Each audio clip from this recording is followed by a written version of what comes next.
Vous avez sans doute déjà fait cette troublante expérience. Téléphone à la main, vous discutez avec des amis dans la rue, avec des collègues à la machine à café ou à une terrasse.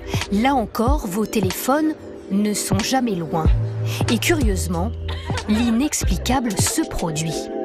Je disais à ma mère, ouais, j'aimerais trop m'acheter une nouvelle paire de bottes et tout. Et après, je suis allée sur Insta et j'avais que des pubs pour des bottes. On cherchait un matelas pour ma cousine qui vient habiter chez nous.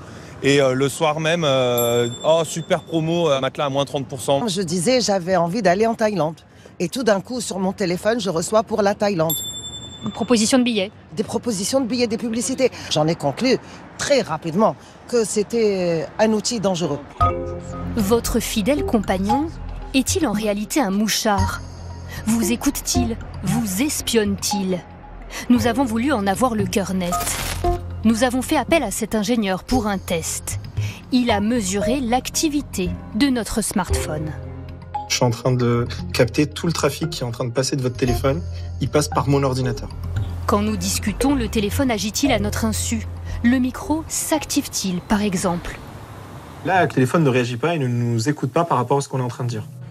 Pour cet autre expert en cybersécurité, la théorie du téléphone espion qui nous écouterait en permanence est peu probable. Ça utiliserait beaucoup trop la batterie, ça prendrait sur notre connexion Internet une part significative de cette connexion, ça ralentirait probablement beaucoup trop les réseaux et en plus ce serait relativement peu discret et au final certaines personnes, certains experts finiraient par s'en rendre compte.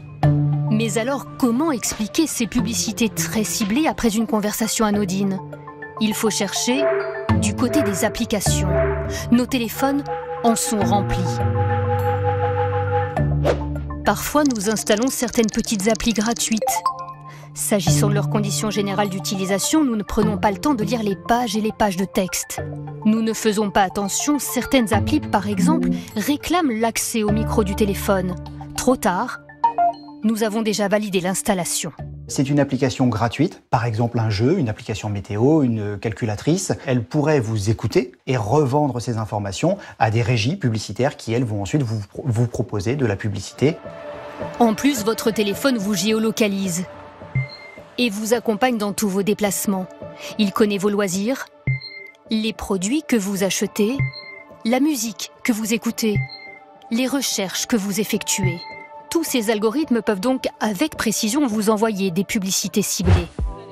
Alors, quelques conseils pour éviter de vous sentir cerné. Réduisez le nombre de vos applications. Ne leur donnez pas forcément accès au micro. Et surtout, éteignez au moins une fois par jour votre téléphone.